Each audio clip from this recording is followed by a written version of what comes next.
Chapter 25.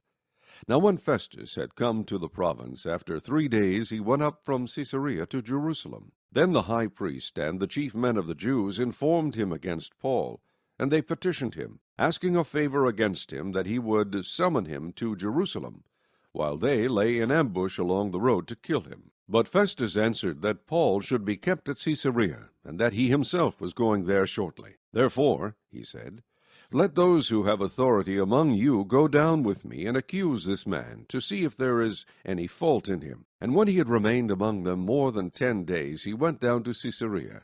And the next day, sitting on the judgment seat, he commanded Paul to be brought. When he had come, the Jews who had come down from Jerusalem stood about and laid many serious complaints against Paul, which they could not prove, while he answered for himself, neither against the law of the Jews, nor against the temple, nor against Caesar have I offended in anything at all. But Festus, wanting to do the Jews a favor, answered Paul and said, are you willing to go up to Jerusalem, and there be judged before me concerning these things? So Paul said, I stand at Caesar's judgment seat, where I ought to be judged. To the Jews I have done no wrong, as you very well know. For if I am an offender, or have committed anything deserving of death, I do not object to dying.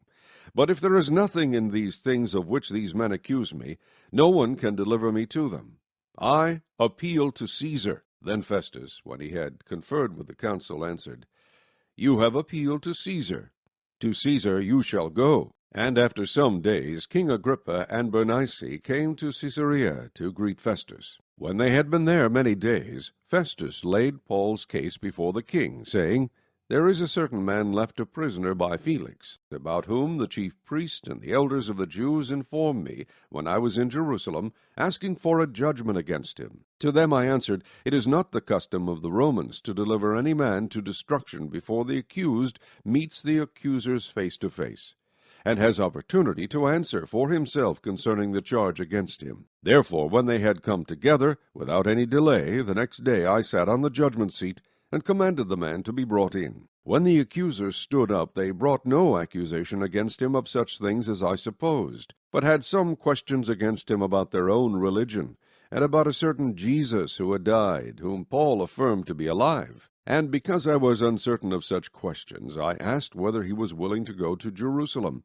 and there be judged concerning these matters. But when Paul appealed to be reserved for the decision of Augustus, I commanded him to be kept till I could send him to Caesar. Then Agrippa said to Festus, I also would like to hear the man myself. Tomorrow, he said, you shall hear him. So the next day, when Agrippa and Bernice had come with great pomp, and had entered the auditorium with the commanders and the prominent men of the city, at Festus' command Paul was brought in. And Festus said, King Agrippa, and all the men who are here present with us, you see this man about whom the whole assembly of the Jews petitioned me, both at Jerusalem and here, crying out that he was not fit to live any longer. But when I found that he had committed nothing deserving of death, and that he himself had appealed to Augustus, I decided to send him. I have nothing certain to write to my lord concerning him. Therefore I have brought him out before you, and especially before you, King Agrippa,